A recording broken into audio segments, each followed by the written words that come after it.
the President of the CII, Mr. Shumit Majumdar,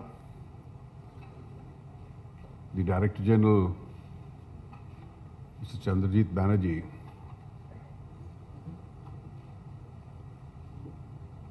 Mr. Naushad Forbes, Shobnaji, ladies and gentlemen, it's always a pleasure to be at the CII for more than one reason. Around the year, I do get several opportunities, both in India and outside, to work along with the CII, as also with your other sister chambers. And I must confess that historically, ever since they were unshackled, the Indian entrepreneurship has done this country proud. It's always in the interest of the country to have a very large, active, booming private sector, because it's private sector that creates jobs. It's private sector that gives a boost to the economy itself. It is normally conventional in conferences of this kind to speak in terms of what has happened in the past and what steps we've taken. The President of the CII just now already referred to it. I think what's more important is the fact that changes which have been taking place are both directional and structural. And it's equally important to note that whereas one can always differ as to what the pace can be of the changes which are taking place, because in a democracy, the pace of decision making is at times controlled by factors beyond your own control.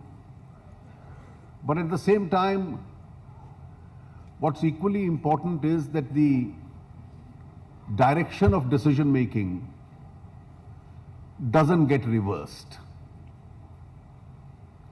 Because it's extremely important that this is a moment which India needs to fully utilize. India needs to utilize this moment for more than one reason. The principle being that we've missed many opportunities in the past. And fortunately, we've reached today a situation where I believe that the public opinion in India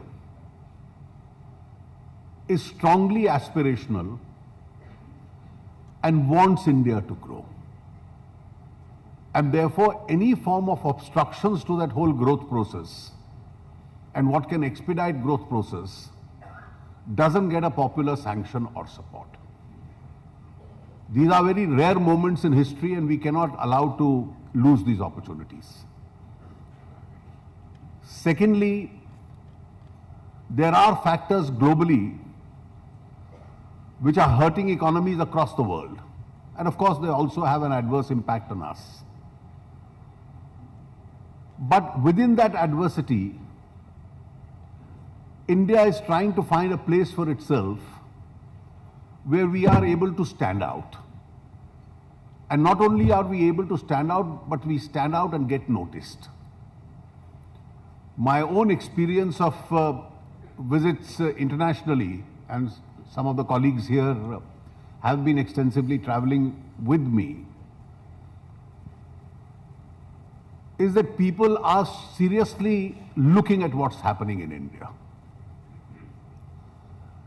And in the midst of a global slowdown, we are moving fast.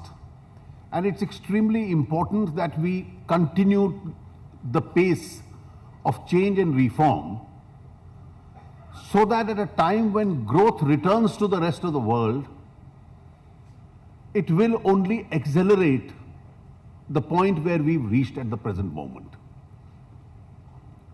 if in adverse circumstances India can maintain its present rates of growth, when growth returns to the rest of the world, to expedite that process should not be very challenging as far as India is concerned. And I believe that even within the present framework, given all the adversities of a global slowdown, the global headwinds being against us, volatility and unpredictability impacting us, global trade shrinking and its impact on our exports, despite all these adversities, I think if we concentrate on the exercise that we have engaged ourselves in and are able to overcome domestic obstructions, we can still reach our optimum levels of growth, which are higher than where we've reached today. And I, for one, instead of repeating what already Mr. Sumit Majumdar has just now mentioned, that we, of course, need a favorable global environment. The other variable is we need a good monsoon. And I think the 4 or 5 domestic tasks that we have at hand, and those domestic tasks indicate that there are several segments of industry where governments have taken proactive steps. For instance, if you look back the last 1 year, there have been proactive steps taken as far as the steel industry is concerned, the revival of the highway sector is concerned, the sugar industry is concerned, steps which have been taken in the power sector. I think each one of them is going to lead to a better consequence as far as these sectors is concerned in the coming 1 year. But there are still some sectors which have been adversely impacted because of business environment around the world, more particularly also in our own country. And the government, as also the industry, will have to put their heads together, work in tandem, and address each one of those sectoral concerns. And obviously those sectoral concerns will also have a fallout impact as far as the overall economy is concerned. You mentioned stalled projects. The Prime Minister's office directly is looking at them. A very large number of them have got started in several sectors. And I'm sure with the kind of impetus taking place, particularly in the highway sector, in the railways, etc., a number of projects in these sectors have got going.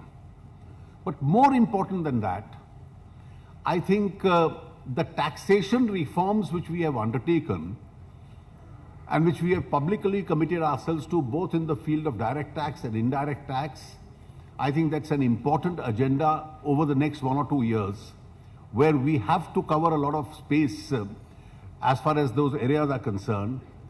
And it is that reasonable taxation which will make us globally competitive itself. Our emphasis on infrastructural spending and growth in infrastructure. This year, the amount going to be spent on rural roads is going to be 3 times what was spent in the previous years. The expenditure on national highways is going to be maintained, if not increased. The expenditure on the Indian railways, the capex, is going to be increased significantly. Regional airport connectivity is going to improve this year and being added to the capacities in a big way. The shipping ministry is taking some initiative with regard to corporatized ports, the newer ones to be set up. Now, in each of these areas where a lot of infrastructure spend is going to take place, a lot of economic activity I foresee is going to be generated, and this should eventually have an impact as far as manufacturing is concerned. Hopefully, the movement in the last 1 year as far as the interest rates has been concerned has been downwards. The government has stuck to the fiscal deficit commitments, and inflation has been under control.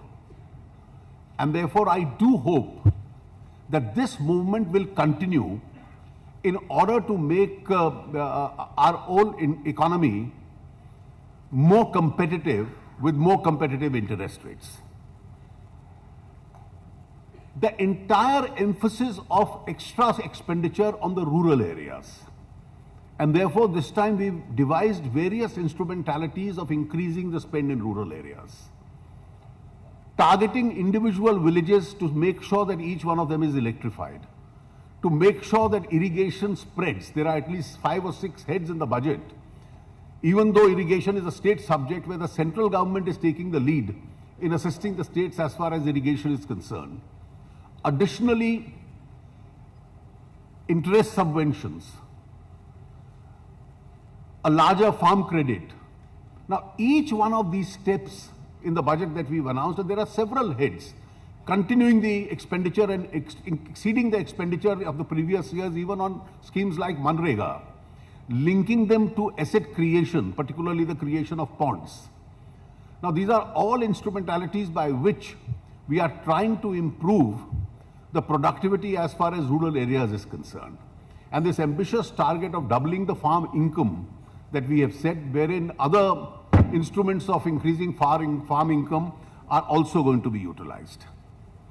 Hopefully, this should lead to an increased rural demand.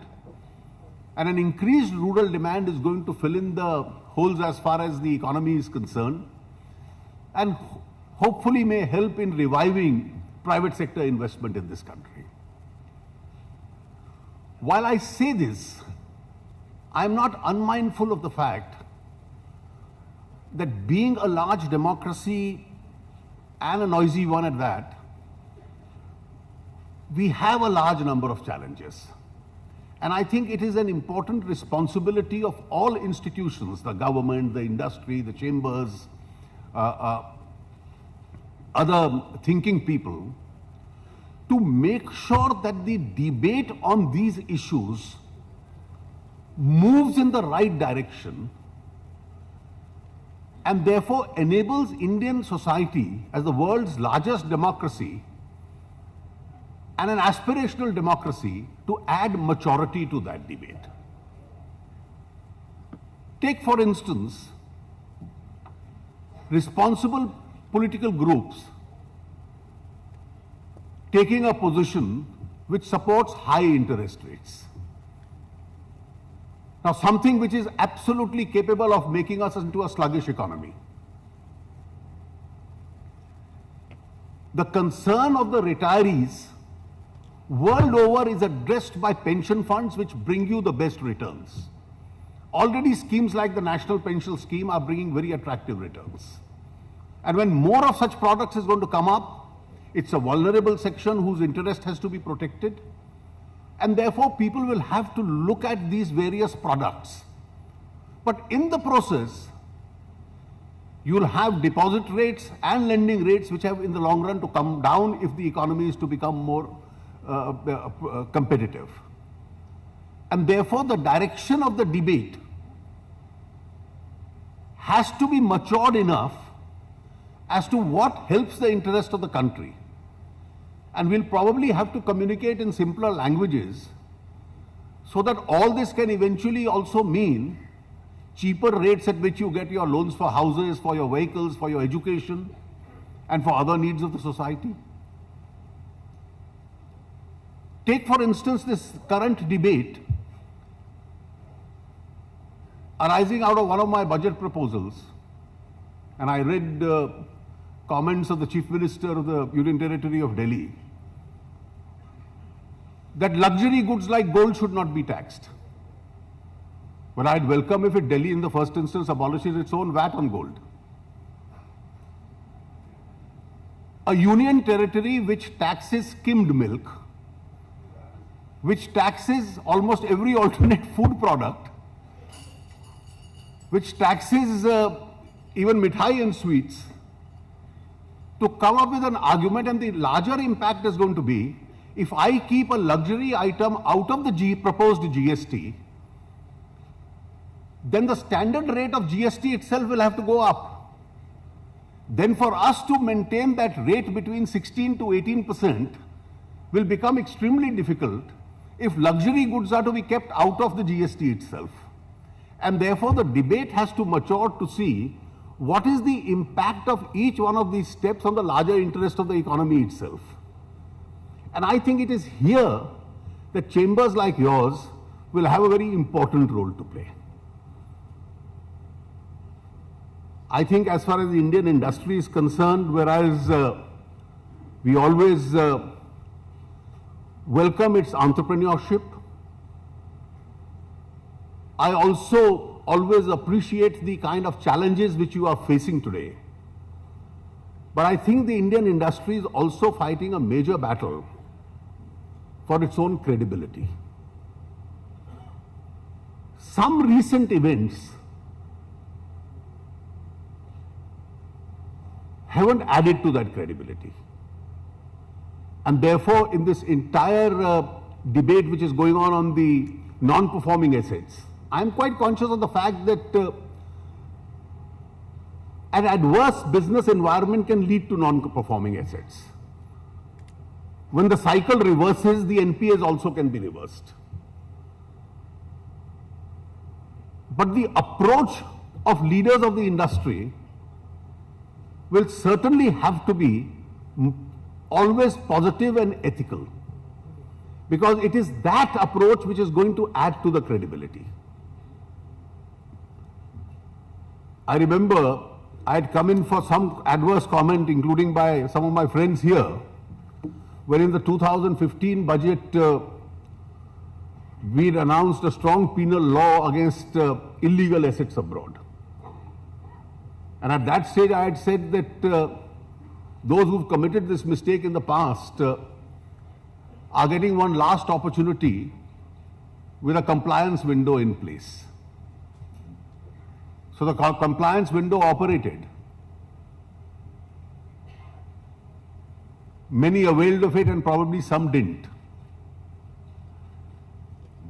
And today when I see contrarian reports appearing, and which are not only impacting India, which are impacting the rest of the world, I think this is a stern reminder to all of us